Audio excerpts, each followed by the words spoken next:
everyone. I hope everyone is doing good. I'm supposed to like stare over at this little button, but it's kind of uncomfortable for me to do that. So we'll see if I can get this right.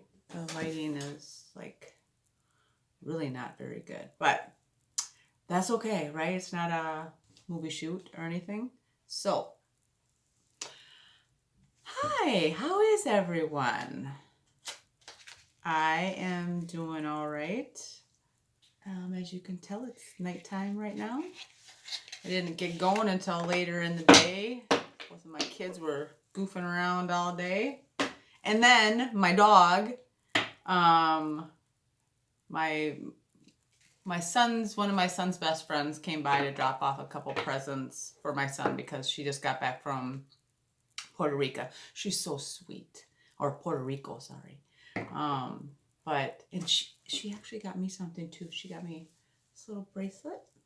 Isn't that pretty? Thank you, Molly. But anyway, so we were sitting there chatting at the door, and somebody was walking down the street, and they were walking their dog, and my dog bolted out and just went, and I think he was trying to play with this dog, but Sonny is a pit bull, so he's a bit intimidating because he's rather large on top of it, and he doesn't have very good manners. Imagine that for a Parker, not having very good manners. He fits the script.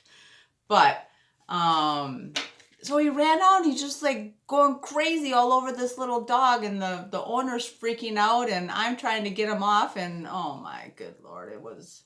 So I hope animal control is not being called to come on over here. I didn't mean to let him out, I swear, officer. And besides, he likes to play, but he doesn't necessarily look like he's playing. All right. So, I was going to open up with a little bit of light language. So we'll see. I'm just going to do some hand movements, and I'm going to play like a little bit of like instrumental type music. And then we'll go ahead and talk a little bit about what I channeled today. And then we'll pull a couple cards if that sounds all right to everyone. Okay, so hopefully you can hear the music. Let's make sure that I got it up loud enough.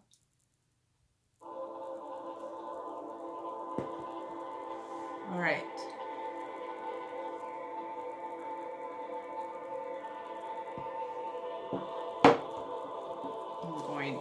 Sorry.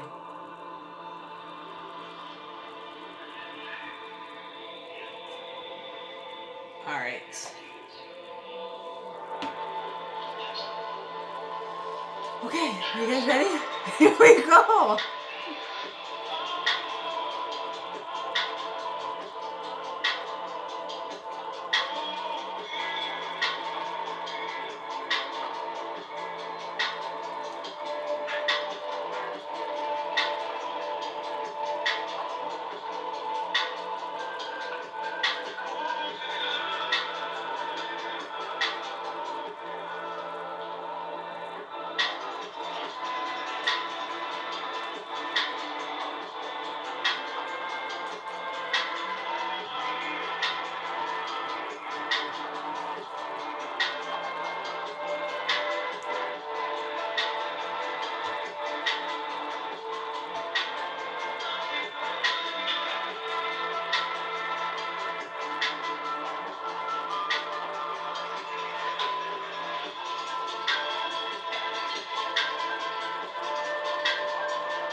right, so we'll stop with that. I need some practice, but it's just, we'll see how it keeps trying to flow out. All right.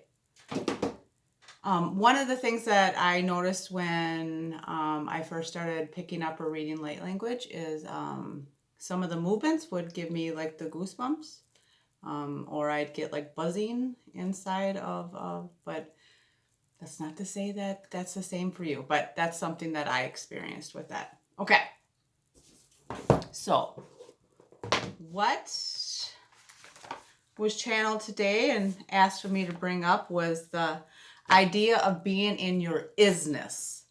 Not business, isness. And just being okay with where you're at.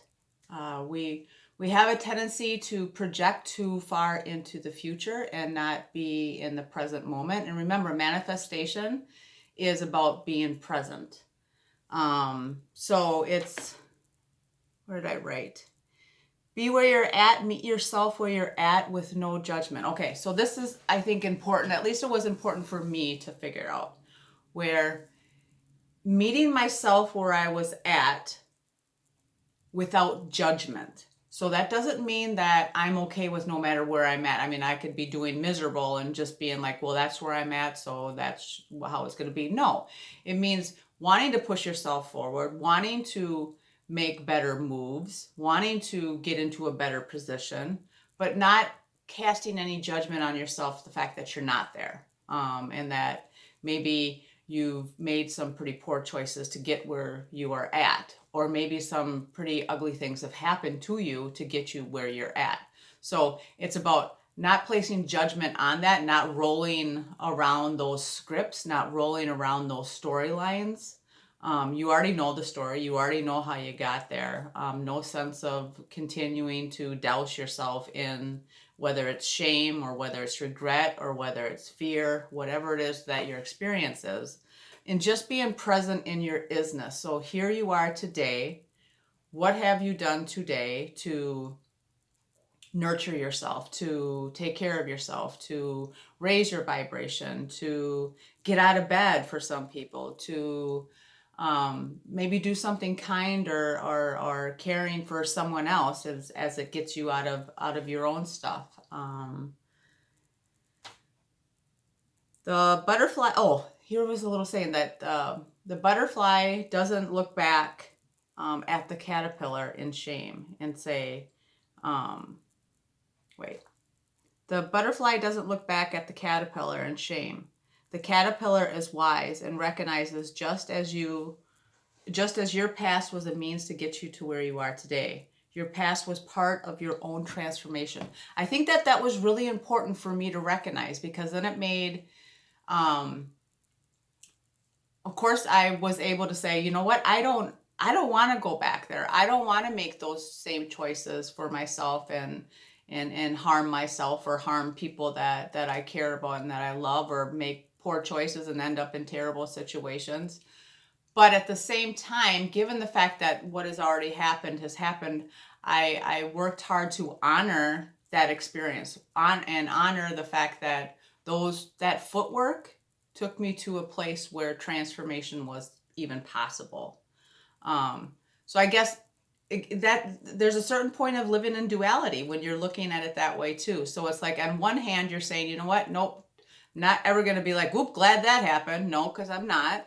But if that was to be the reality, if that was to get me to where I am today, I have to find some honor in that. I have to find some respect in that person that was in that moment, that experienced those things, that drew from it and got out of it. I have to honor myself when it comes to that. So kind of living in that duality of thinking.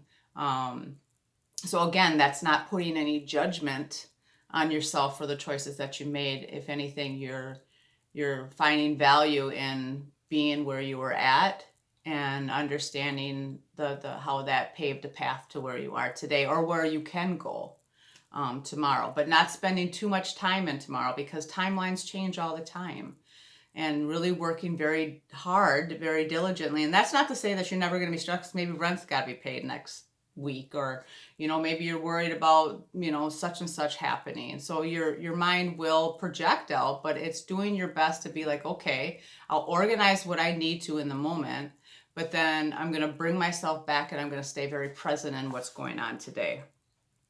So there's just kind of like a little poem that came out in my channeling, is that only in my pain did I find my will. Only in my chaos did I learn to sit still. Only in my fear did I find my might. And only in my darkness did I see my light. So again, going back to this understanding that, you know, I mean, there's a lot of people that would say, well, why would the Creator ever allow such negativity or such horrible things to happen? Because this planet is of free will, and this planet is of duality. And there is always, without the darkness, there is no light. If you think about what the universe looks like a blackness with light in it. Light is what lights it up. But you need the blackness, you need the reflection, you need the contrast. You know, if there's never anything of suffering, if there's never anything of hardness, then you're never going to bask in the glory of what it's like to hit the honeypot. You know, I mean, you're not going to understand the opposite side if you don't have, you know, it's kind of like the teeter-totter, you know, and the kids on that. You know, you need someone on both ends. And the goal is to learn how to kind of balance out that weight. So you can have fun at either end, or you can appreciate yourself at either end. Of course, you can have a preference on whether you prefer the light or the darkness. But I guess that brings up another, I think, important thing to think about, is that there are lots of people that, you know, they actually prefer the darkness. You know, I mean, you can even go to something simple like, you know, night owls, people that like the night better than they do the day. And that's an example of appreciating the darkness more than the light. Now, does that make that person wicked or mean or terrible or cruel? No, it just that's their preference, and that's where they feel more comfortable at.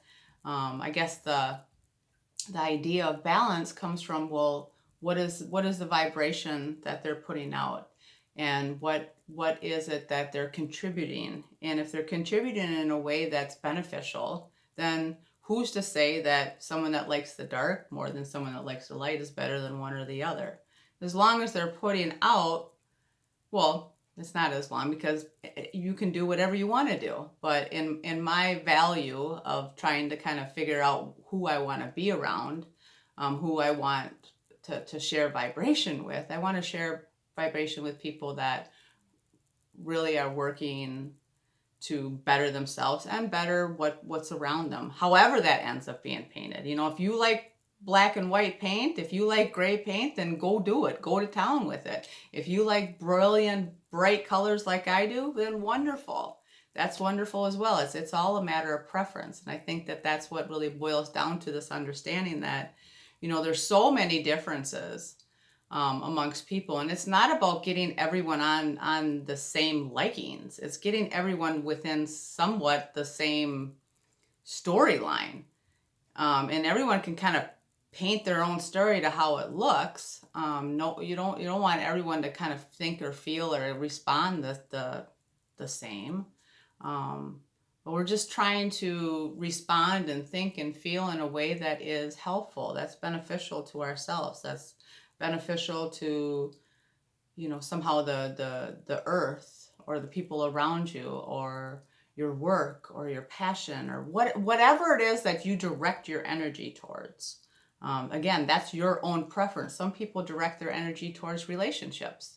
Some people direct their energy towards artwork of some sort, or work, or gardening, or however it is that you express yourself, finding a way to express yourself in a way that is nourishing to your soul, and however that looks. And truthfully, what will fall in line is that if it's nourishing for you, it's likely nourishing for what's around you as well. That's how it works. So, you know, someone that just comes up with differences, like even like, you know, you think about religion. Someone would ask me, you know, what's your religion? I would say my religion is anything that leads you back to love, anything that leads you back to the balance of light in duality. We have a joke when we're saying our prayers before we eat or whatever, saying grace, is that we'll be like, we is all inclusive here. Everybody can. We went through this thing like when I was first waking up. I had this thing that I was just compelled to like include everything and everyone. So I'd be like, and the light and the dark and the mother and the father and the sister and the brother, the cousin on the fourth and whatever. But I mean, you don't really have to go that far, but you know, I mean, I think at least what makes the most sense to me is just allowing everyone to have their own space and create their own space. And whether I like it or I that's not something that I fancy, I can still appreciate, what the heck? I can still appreciate where they're at and what it is they're doing for themselves. So let's see here.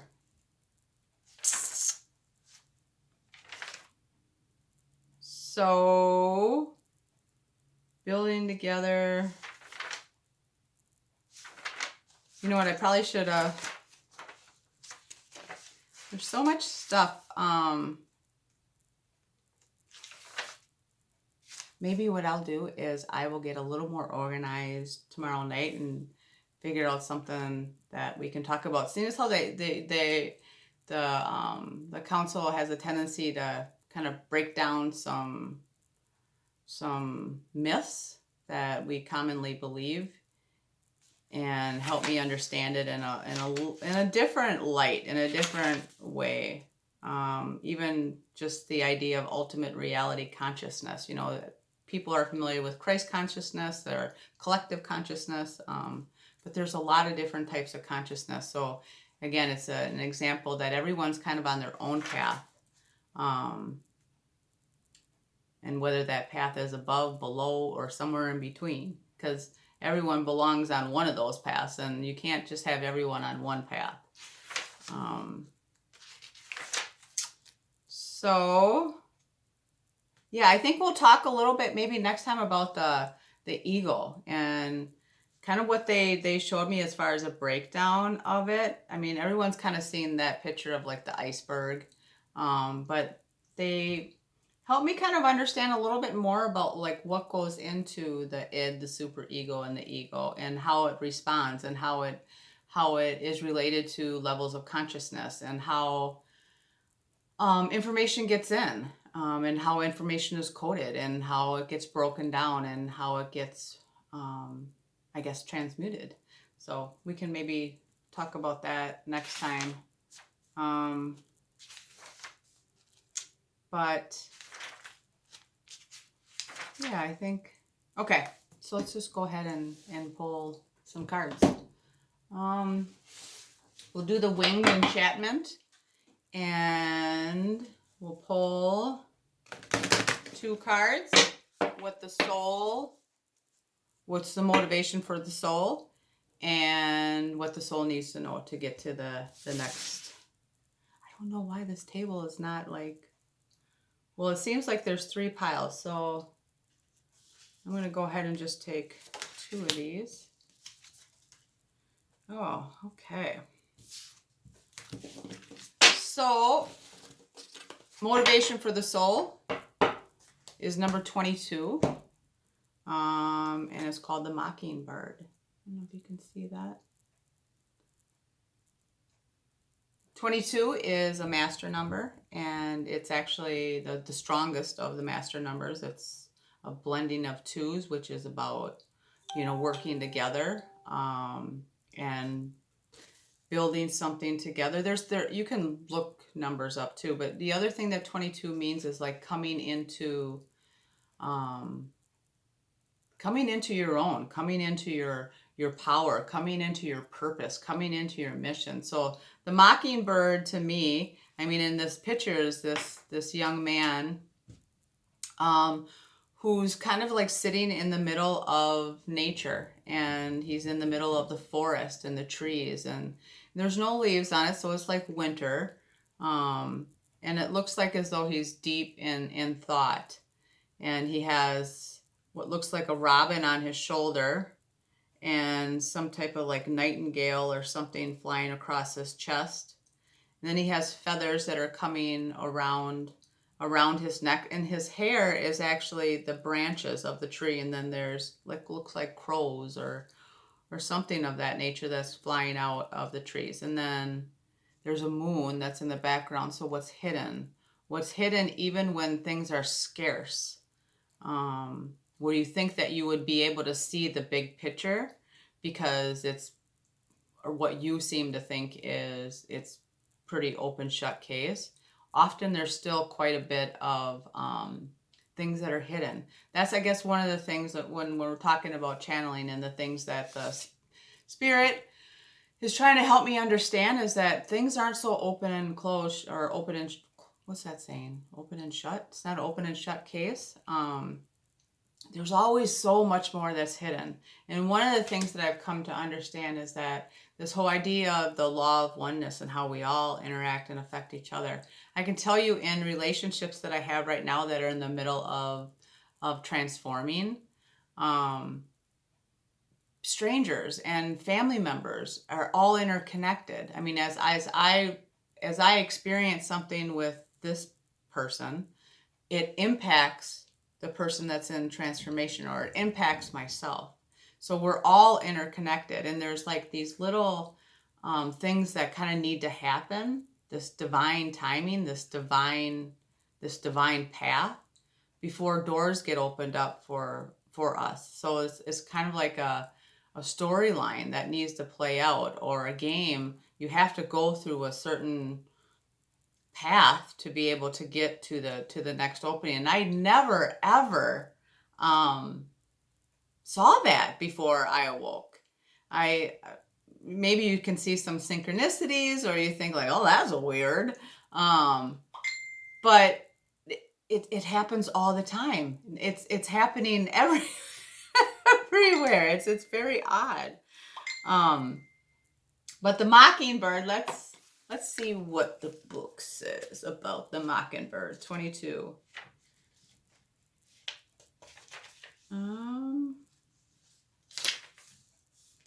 I am the Mockingbird, master of integration. I am imitation. I am the ability to take what I hear and make it something of my own. So that's another thing. It's like a lot of times too, when you're out and about and you hear people having conversation, a lot of times maybe something that they're saying could be something that's for you. It's a way of like clairaudience. It's a way of spirit being able to talk to you through other people's conversations. That is true. Now that doesn't mean that everybody's conversation. Somebody may be talking about going to the bathroom or taking some trash out. Maybe that there is a secret message in there for you. I don't know, like wipe your ass or something. I should have said that. But you know, it's kind of like how it strikes you. I am observation and implementation. You may need to incorporate more into your sphere of influence. You may be required to listen for new signals around you. That's an example of like listening to what's going on around you. Or another thing, you know, birds are very, very, very spiritual. And before I awoke, I was in situations that somebody left me a message, and the message was, you know, an emotional message, and there was like all the chirping and the birds, like it was, you know, the sun was coming up, and you know, years later I recognized that actually meant something. Now of course it meant something specific to me, but so it's just, this is calling you to pay more attention to what's going on around you. Tune in, listen in. And the other thing too is, like we were talking about yesterday, is that a lot of times listening, catching on what's going on around you gets you outside of yourself. So if you're struggling and you're having a really hard time managing your emotions, getting outside of yourself for a while is actually the best thing that you can do.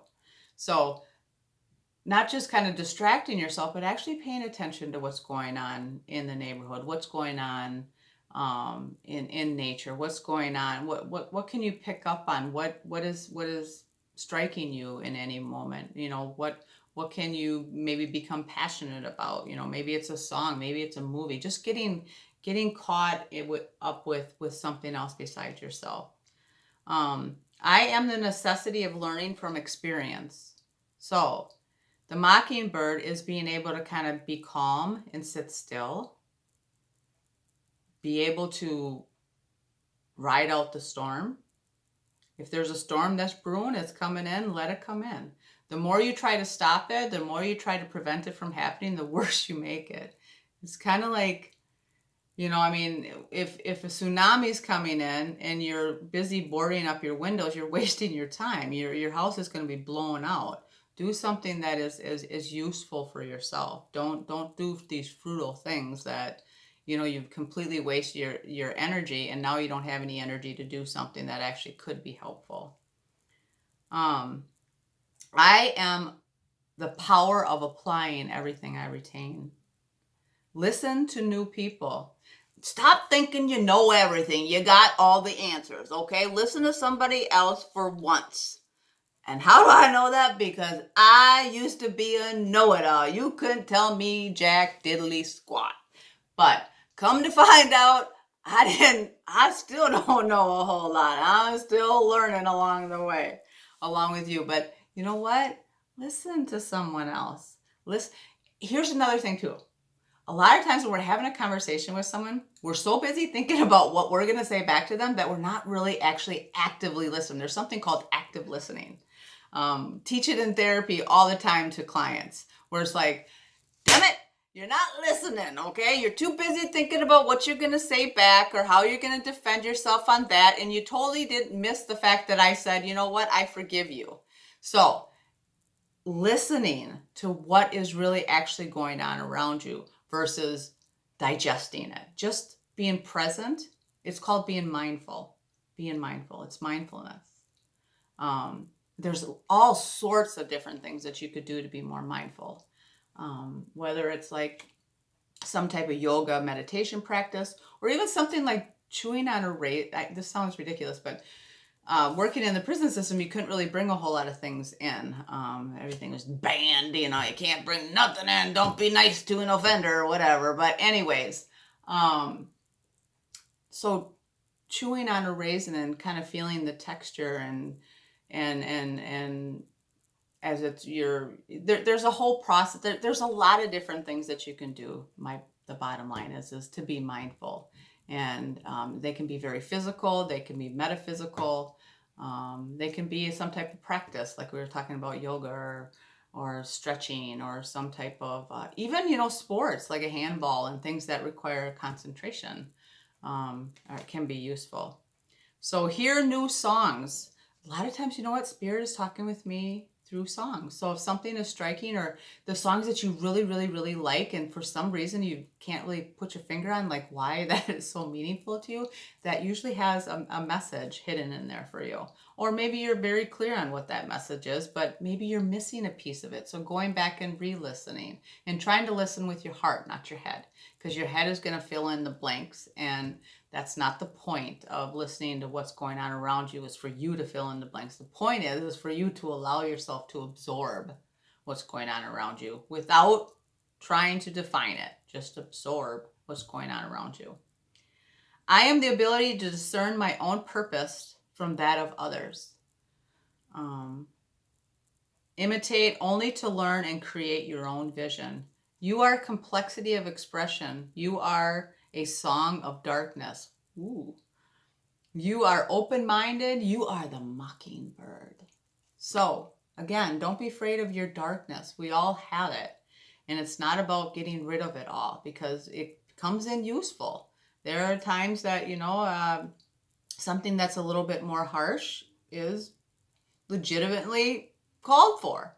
Now, that doesn't mean you go crazy, but there are times that our response, especially when we're setting a boundary or we're showing somebody what we're talking about, we have to maybe set a harder line. Now, that doesn't mean always. I mean, you get to make your own choice with that.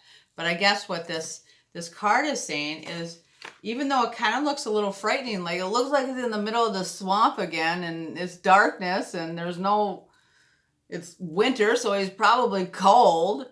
I don't see no jacket on him. And if it was my fingers would be frozen right off.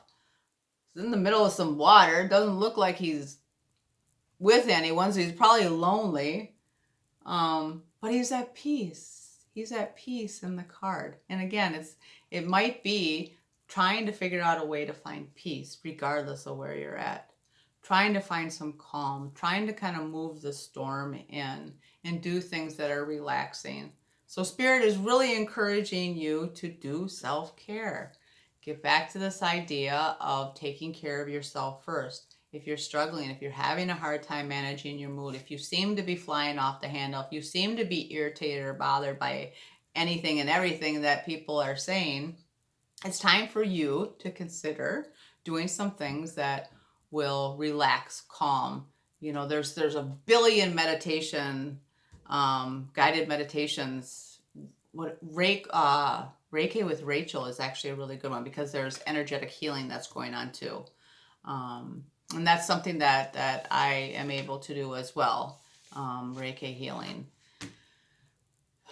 There's some services that you can look into if you